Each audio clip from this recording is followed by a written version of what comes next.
আসসালামু আলাইকুম, আমি FZ boy. Welcome to my another blog. আজকের ব্লগে আমরা যাচ্ছি হচ্ছে বাংলাদেশের প্রথম প্রধানমন্ত্রী তাজউদ্দিন আহমেদের বাড়িতে। যাওয়ার আগে আমরা তাজউদ্দিন সম্পর্কে কিছু তথ্য জেনে নিই। তাজউদ্দিন আহমেদ জন্মগ্রহণ করেন 23শে জুলাই 1925 সালে, আর মৃত্যুবরণ করেন 3 নভেম্বর 1975 সালে। বাংলাদেশের প্রথম প্রধানমন্ত্রী ও স্বাধীনতা সংগ্রামের অন্যতম নেতা তিনি। 1971 সালে বাংলাদেশের মুক্তিযুদ্ধের সময় বাংলাদেশের সরকারের প্রধানমন্ত্রীর দায়িত্ব পালন করেন। তাজউদ্দিন আহমেদ মুক্তিযুদ্ধ চলাকালীন বাংলাদেশের প্রথম সরকার গঠনের গুরুত্বপূর্ণ ভূমিকা রাখেন, যা পরে মুজিবনগর সরকার নামে অধিক পরিচিত। স্বাধীনতা পরবর্তীকালে তিনি বাংলাদেশের অর্থমন্ত্রী হিসাবে 1974 সাল পর্যন্ত দায়িত্ব পালন করেন। 1975 সালে বঙ্গবন্ধু শেখ মুজিবুর রহমানের সপরিবারে নিহত হবার পর আরও 3 জন জাতীয় নেতাসহ তাকে বন্দী করে ঢাকা কেন্দ্রীয় কারাগারে রাখা হয়। ঢাকা কেন্দ্রীয় কারাগারে 1975 সালে 3রা নভেম্বর বন্দী অবস্থায় তাকে হত্যা করা হয়। আর আজকে যে ট্যুরটা আমরা দিচ্ছি সেটা হচ্ছে বেসিক্যালি গ্রুপ ট্যুর। আর আমার সাথে যাদেরকে দেখতে পাচ্ছেন তারা আমার গ্রুপেরই মেম্বার। আর তাজউদ্দিন আহমেদের বাড়িতে যাওয়ার আগে আমরা ওনার সম্পর্কে কিছু তথ্য জেনে নিয়েছি। আরও কথা হবে ওনার বাসভবন দেখতে, যে চলুন কথা না বেরিয়ে রাস্তার আশেপাশের পরিবেশটা বা ভিউ যেটাই বলা হয় না কেন ওটা উপভোগ করি।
মেইন রোড থেকে প্রায় 12 মিনিট যাওয়ার পর আমরা তাজউদ্দিন আহমেদের বাড়ি দেখতে পেলাম।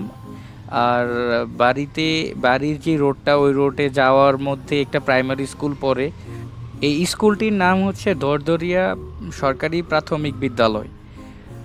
আর সামনে আমরা দেখতে পাচ্ছি একটা মসজিদ, ওনাদের বাসার ভিউ। আর কথা না বাড়িয়ে চলুন ঘুরে দেখা যাক তাজউদ্দিন আহমেদের বাসভবন। আপনারা দেখতেই পাচ্ছেন এটা হচ্ছে বাংলাদেশের সর্বপ্রথম প্রধানমন্ত্রী বাসভবন। আমরা সবাই ওনাকে চিনি, ওনার নাম হচ্ছে তাজউদ্দিন আহমেদ। এখন এখানে সম্ভবত ওনার ছেলেমেয়েরা আসেন বা থাকেন।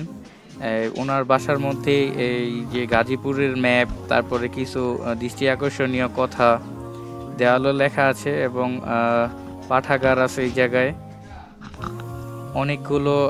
উনি যেহেতু রাজনীতিবিদ ছিলেন, এই জন্য রাজনৈতিক কিছু পোস্টার এখানে আছে। আরও সামনের দিকে গেলে দেখা যাবে যে ওনার বাড়ির পিছনের দিকটা, সামনের দিকে এটা পিছনের দিক। আর একটু পরে আমরা একটা ভাইয়ের সাথে কথা বলবো। সো চলেন যে ভাইয়ের সাথে কথা বললে তাজউদ্দিন আহমেদ সম্পর্কে কিছু কথা জানা যাক। আমরা যেখানে অবস্থান করতেছি সেটা হলো বাংলাদেশের প্রথম প্রধানমন্ত্রী তাজউদ্দিন আহমেদের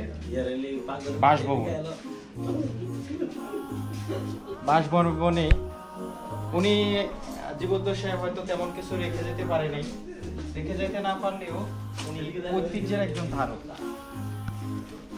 রাজনৈতিক অঙ্গনে ওনার যে ভূমিকা ছিল সেই ভূমিকা এখনো তার ছেলে মেয়েদের মাঝে বিরাজ করে। তো আমরা ওনার আত্মার মাগফিরাত করি, জান্নাতের উচ্চ স্থান যেন আল্লাহ পাক ওনাকে দান করেন, সেই আশাবাদ ব্যক্ত করে আমি বিদায় নিচ্ছি। সামনের দিকে আরও কয়েকটা ঘর আছে, আমরা ওই দিকের দিকে যাচ্ছি। আর ওনার এই জায়গার পরিবেশটা আসলে মনোমুগ্ধকর পরিবেশ। আগেও এরকম ছিল কিনা আমি জানি না, সম্ভবত এটা এখন এরকম করা হয়েছে। দেখতেই পাচ্ছেন তাজউদ্দিন আহমেদের পুরনো ঘর।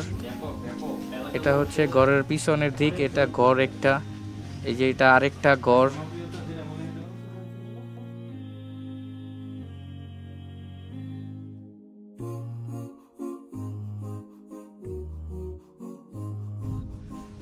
এখানে মাটির ঘরও আছে। আপনারা দেখতে পাচ্ছেন যে উপজেলা কাপাসিয়া, জেলা গাজীপুর, এখানে পুরো কাপাসিয়ার আর ম্যাপ দেয়া আছে।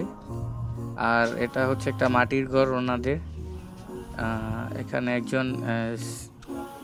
একজনের ছবি দেওয়া আছে, উনি বিপুল ভোটে পাশ হয়েছেন, সংসদ সদস্য, সম্ভবত তাজউদ্দিন আহমেদেরই কিছু লাগেন।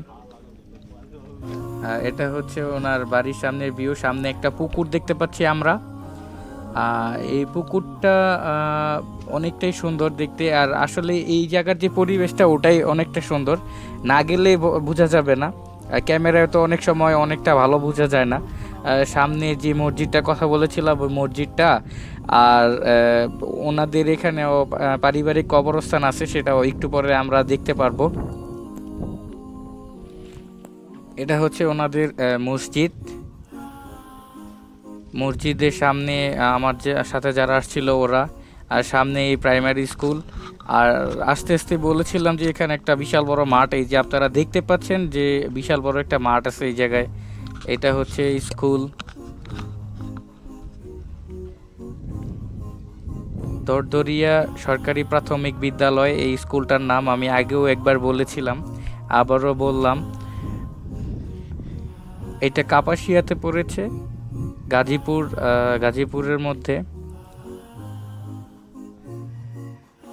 এই যে দেখতেই পাচ্ছেন দরদরিয়া সরকারি প্রাথমিক উচ্চ বিদ্যালয়। সামনে একটা বিশাল বড় ফুটবল খেলার মাঠ আছে।